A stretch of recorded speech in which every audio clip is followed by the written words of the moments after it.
何透明エロ人間めクソ許さ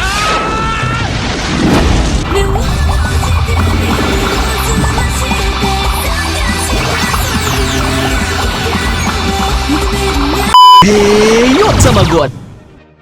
Hello nakama, seperti biasa bagaimana kabar kalian di minggu ini? Semoga semuanya selalu dilancarkan ya apapun yang kalian lakukan. Jadi pada video kita kali ini kita akan membahas mengenai satu karakter yang sangat banyak fansnya di Indonesia, khususnya para kaum pria pengidam belayan wanita. Siapa lagi kalau bukan Vinsmoke Sanji. Oke, jadi dalam video kita kali ini kita akan fokus membicarakan mengenai Sanji, terutama dalam hal kekuatannya di masa depan. Menurut Tamagon, selain Red Suit yang dia miliki yang dia terima dari Germa, ada beberapa power up lagi untuk Sanji kuasai ke depannya nanti. Bisa dibilang nanti akan ada awakening dari Sanji. Awakening yang Tamagon maksud di sini bukanlah awakening dari buah iblis seperti biasanya, namun adalah tingkatan selanjutnya dari kekuatan Sanji. Oke, namun sebelum itu bantu Tamagon ya untuk membangun channel ini dengan cara padamkan tombol merahnya. Dan jangan lupa like-nya jika kalian suka dengan pembahasan kali ini. Satu like akan menjadikan Sanji sebagai wakil kapten di bajak laut topi jerami. Oke, jadi langsung saja tarik jangkar dan mari kita berlayar.ワンピースは実在する。 Oke, kali ini di Arc Wano kita mendapatkan Sanji yang mempunyai power up yaitu sebuah Red Suit yang dia dapatkan dari Germa. Namun Tamagon rasa kekuatan dari benda ini belum bisa untuk mengangkat power Sanji kalau dilihat dari ketiga trio monster topi jerami terdahulu. Di sisi lain, kita bisa melihat kekuatan nyata dari Luffy dan juga Zoro meningkat drastis dalam Arc Wano ini. Luffy yang kita ketahui sudah menguasai haki spesial dari Wano yang bernama Ryuo. Sedangkan Zoro mendapatkan kekuatan tambahan berupa sebuah pedang terbaru yaitu Enma. Kekuatan mereka pun juga sudah mereka perlihatkan dalam melawan Kaido. Luffy berhasil menjurus Kaido dan menampilkan jurus-jurus terbarunya menggunakan Ryuo. Sedangkan Zoro mampu menebas tanduk tengkorak besar Onigashima dengan sekali tebasan menggunakan Enma. Zoro pun seakan sangat dibuff oleh Oda karena sudah melawan para supernova. Contohnya melawan Hawkins, Apo, dan juga Killer. Nah, lalu bagaimana dengan Sanji sendiri? Terlihat dia menggunakan suit miliknya saat berhadapan dengan Peguan. Nah, pada saat itu Sanji pun melakukan spesialisasi dari senjata terbarunya itu, yaitu bisa menghilang. Nah, pada saat itu pertarungan dari mereka masih belum bisa dikatakan selesai dan tidak ada dari mereka yang kalah. Begitu juga pada saat Sanji menggunakan suit miliknya untuk mengambil Momonosuke dari atas panggung eksekusi. Di sana Sanji pun berhadapan dengan King yang akhirnya Sanji pun terpental keras menghantam tanah. Dari dua kejadian di atas, kita bisa melihat bahwa suitnya masih belum terlihat berguna dalam pertarungan. Red Suit dari Sanji ini sangat mudah untuk dipatahkan oleh pengguna Kenbusouko Haki, apalagi pengguna yang memiliki Kenbusouko Haki tingkat atas. Jadi poin Sanji untuk mendapatkan power up dari Red Suit ini masih belum maksimal. Dia masih butuh beberapa buff lagi. Karena menurut Tamagon, Red Suit ini hanya alat bantu untuk bertarung, bukan menambah power ataupun damage yang dihasilkan oleh Sanji. Jadi Tamagon rasa bahwa nanti kedepannya Eiichiro Oda akan membuat para OP lovers terutama fans dari Sanji akan mendapatkan kejutan dari peningkatan kekuatan Sanji. Oke, di sini Tamagon mempunyai beberapa teori mengenai power yang akan dimiliki Sanji ke depannya. Dan kali ini Tamagon akan ambil beberapa informasi dalam SBS maupun dari clue yang mungkin Oda sematkan di beberapa panel manganya. Jadi, kita mengetahui bersama bahwa masa lalu dari Sanji sangatlah kelam. Kita baru mengetahui bahwa Sanji ternyata masuk dalam kekeluargaan kerajaan Germa. Dia adalah anak ketiga dari Vinsmoke Chiaji. Di Pulau Wall Cake, kita baru-baru ini mengetahui bahwa Sanji dan saudara-saudaranya dimodifikasi secara genetik untuk menjadi tentara super tanpa emosi saat lahir. Nah, namun karena obat yang diambil Sora untuk mencegah anak-anaknya menjadi tanpa emosi, hanya Sanji yang gagal menunjukkan hasil rekayasa genetika meskipun dengan bayaran menjaga emosinya tidak seperti saudara-saudaranya. Konsekuensi dari ini bagaimanapun sangat besar.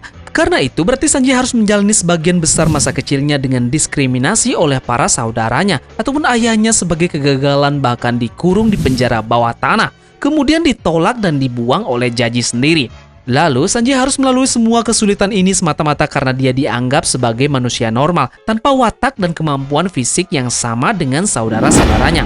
Namun pertanyaannya, apakah Sanji benar-benar hanya manusia biasa dan apakah modifikasi genetiknya benar-benar gagal? Ada sebuah ilustrasi yang menarik yang Tamagon temukan, bagaimana Sanji dikomparasikan dengan para saudaranya ini. Ini Tamagon dapat dari salah satu forum luar. Nah, dalam diagram ini memperlihatkan perbedaan dan kesamaan mereka. Berdasarkan diagram tersebut, memang jelas bahwa Sanji ini gagal memenuhi kriteria standar seorang Vinsmoke Jaji tentang manusia super. Namun meskipun gagal, Sanji ini pun memiliki beberapa kemiripan dengan saudaranya. Nah, berikut ini Tamagon rangkum kesamaan Sanji dengan saudara-saudaranya. Pertama, nafsu yang kuat terhadap wanita cantik.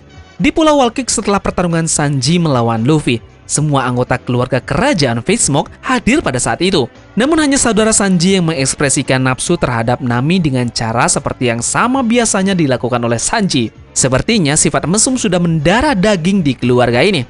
Kalau Zoro melihat ini keluarga, pasti kata keluarga idiot yang menjadi ucapan pertama dari Zoro. Kemudian kesamaan kedua Sanji dan saudara-saudaranya adalah kemampuan menggunakan kekuatan tanpa buah iblis. Tidakkah normal bagi keluarga ini untuk bisa mengeluarkan kekuatan layaknya sudah memakan buah iblis? Misalnya mereka bisa dapat memanggil api, cahaya, listrik, atau dan lain-lain. Ini mereka lakukan tanpa melalui buah iblis. Kemudian yang ketiga adalah alis yang keriting.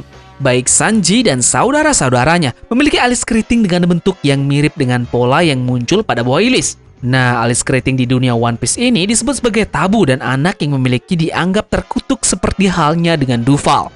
Nah, berbicara mengenai alis keriting, ada yang pernah bertanya mengenai hal ini. Ini bersumber dari SBS volume 7. Untuk menjawab pertanyaan, mengapa alis Sanji keriting ataupun alis Sanji ini tidak biasa? Oda pun menjawab, "Hai, duduk di sini dan dengarkan. Semua orang hidup dalam sebuah lingkaran, mau itu matahari, bulan ataupun bumi, semuanya berputar seperti lingkaran. Kemudian, bagaimana jika bumi itu berhenti berputar? Bisa-bisa seluruh planet yang ada di semesta ini dilanda oleh gelombang besar. Jadi ingat bahwa alis Sanji itu penuh dengan energi. Tunjukkan rasa penyesalanmu dan sekarang pulanglah." Nah. Dalam clue alis Sanji yang sama dengan saudara-saudaranya ini, mungkin kita bisa simpulkan bahwa percobaan genetik yang dilakukan oleh Sanji dan saudara-saudaranya ini berhasil yang ditunjukkan dari ciri khas alis yang melingkar ini.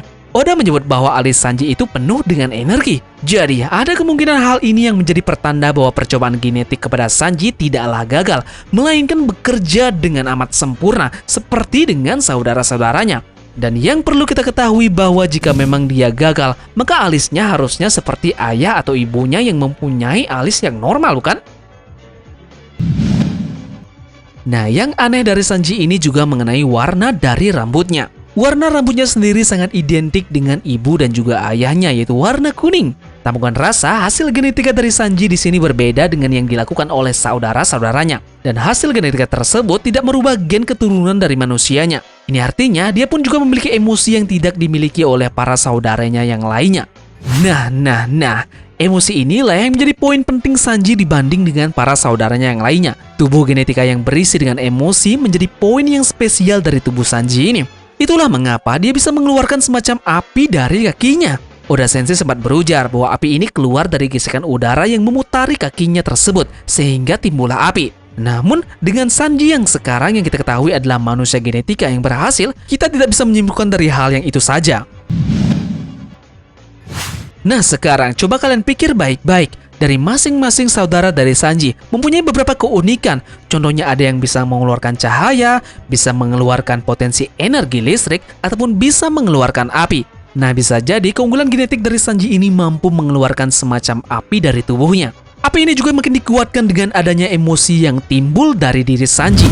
Apakah kalian masih ingat dengan jurus Sanji yaitu Hell Memories? Nah, kekuatan ini terjadi juga karena gesekan yang ada di udara. Namun, kali ini berbeda. Apinya menyebar ke semua tubuh dari Sanji dan dia pun tidak terbakar. Ini menandakan bahwa tubuh dari Sanji itu dalam percobaan genetika tidaklah gagal. Bahkan sekarang dia mampu mengeluarkan api dari tubuhnya sendiri.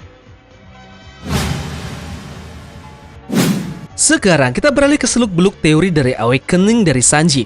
Tamagon yakin kalian semua sudah tidak asing lagi bukan dengan cerita tentang bebek buruk rupa. Jika demikian, kalian pasti sudah mengetahui bahwa cerita latar Sanji memiliki banyak kesamaan dengannya. Nah, menurut Tamagon ini bukan hanya kebetulan saja. Ada beberapa hal yang terkait dengan hal ini tentunya. Kita mulai dari yang pertama. Dalam SBS volume 20, Oda ditanya hewan apa yang paling diwakili Sanji dan pilihan Oda untuk Sanji adalah bebek peliharaan. yang menurut Tamagon pribadi adalah pilihan yang sangat aneh. Kemudian yang kedua adalah sekarang kita beralih ke halaman sampul untuk chapter 124. Setelah peristiwa dari Pulau Whole Cake, sangat jelas bahwa ini adalah bayangan masa lalu dari Sanji. Kalian bisa lihat pada gambar ini, Sanji sedang membawa sebuah kotak dengan kata rahasia dan stiker topi jerami di sebelahnya. Ini menandakan bahwa Sanji pada saat itu sedang menjaga rahasia dari topi jerami. Menarik juga untuk dicatat bahwa dalam gambar yang sama, Oda menggambarkan seorang pria di dermaga menunggangi tanda petik angsa. Sanji juga sering menyebut Nami dengan julukan Nami Swan. Seperti yang ditunjukkan di atas, karakter Sanji ini tampaknya agak terkait dengan bebek ataupun angsa. Nah, sekarang mengingat kisah tentang bebek buruk rupa yang bisa jadi gambaran untuk latar belakang Sanji. Seperti bebek buruk rupa yang menyadari bahwa dia sebenarnya bukanlah bebek, tapi angsa yang luar biasa. Nah, Tamagon ingin garis bawahi di sini. Sanji masih belum menyadari bahwa dia bukanlah seorang germa yang gagal, tetapi sesuatu yang bahkan mungkin melampaui konfigurasi awal Jaji untuk anak-anaknya. Misalnya, Sanji pada dasarnya berbeda dari saudara-saudaranya dalam hal emosinya, meningkatkan ataupun memperkuat api yang memang menjadi kemampuan spesialnya. Kemarahannya khususnya meningkatkan intensitas apinya dan fenomena inilah yang melahirkan salah satu teknik terkuatnya yang ditunjukkan hingga saat ini. Jadi, berbeda dengan saudara-saudaranya, kemampuan Sanji berpotensi untuk berkembang sedangkan saudara-saudaranya tetap stagnan karena kurangnya emosi dari mereka sendiri. Oke, sekarang karena fakta bahwa emosi Sanji membuat kemampuan apinya lebih kuat, ada kemungkinan bahwa api Sanji ini berevolusi menjadi api yang lebih kuat, seperti warna putih atau bahkan berpotensi menjadi hitam di masa mendatang, tergantung seberapa kuat emosinya itu. Nah, secara ilmiah kita mengetahui bahwa sifat api berubah warna jika semakin panas. Dari merah, orange, biru hingga ke titik putih di mana api itu menjadi api yang paling panas. Api putih menjadi api yang paling panas berada di dalam inti dari matahari. Api putih ini muncul akibat adanya reaksi fusi oleh matahari. Karena suhunya yang melebihi 2000 derajat Celcius, api putih ini banyak dipakai di pabrik-pabrik yang diproduksi oleh material besi dan bahan sejenisnya. Api ini mungkin sangat jarang kita temui ya. Nah, jadi sejalan dengan itu, Sanji berpotensi menghasilkan api putih. Ini juga sejalan dengan kekuatan menghilang dari Sweet Sanji. Nah, namun karena fakta bahwa banyak julukan Sanji telah dikaitkan dengan warna hitam sampai sekarang, yaitu Black Leg maupun Steel Black, opsi dari api hitam mungkin jadi lebih pilihan yang terbaik dari api putih. Namun yang pasti, api putih ataupun api hitam ini cukup ekstrim, sehingga mungkin berpotensi melukai diri pengguna sendiri. Nah, apa jadi mungkinkah itu sebabnya Oda menambahkan fitur kekebalan api ke Red Sweet? Apa memang itu fungsi dari Red Sweet Sanji selain menghilang? Bisa saja bukan? Jika sesuatu benar-benar terjadi yang merangsang emosi Sanji sehingga apinya berkembang, mungkin akan ada masanya kekuatan full dari Sanji akan keluar. Apa kalian masih ingat dengan ketika Usopp memberitahu Sanji bahwa Absalom memperhatikan Nami di kamar mandi? Dia menjadi sangat marah, sehingga dia benar-benar terbakar dan intensitas apinya pun terus meningkat. Dan dia tampaknya berubah menjadi semacam iblis. Zoro berkomentar mengatakan bahwa jika intensitas api Sanji semakin tinggi, sepertinya dia bisa berubah menjadi sesuatu. Nah, Tamagon jadi berpikir bahwa hal di atas adalah bayangan dari transformasi potensial untuk Sanji di masa depan. Ini akan memungkinkan untuk menghasilkan semua hasil modifikasi genetiknya. Nah, proses inilah yang menurut Tamagon akan menjadi kekuatan buff besar-besaran dari Sanji ini. Namun jika kekuatan Sanji tidak di buff seperti ini, maka dalam trio monster topi jerami seharusnya dia digantikan oleh Jinbei, bukan? Kalian tidak inginkan monster trio topi jerami kita mengalami perubahan posisi? Namun jika dengan awal kening yang sudah Tamagon jelaskan di awal tadi, mungkin Sanji tidak akan tergoyahkan sama sekali dalam trio monster topi jerami, dan mungkin juga berpotensi untuk menyaingi kekuatan milik Zoro tentunya.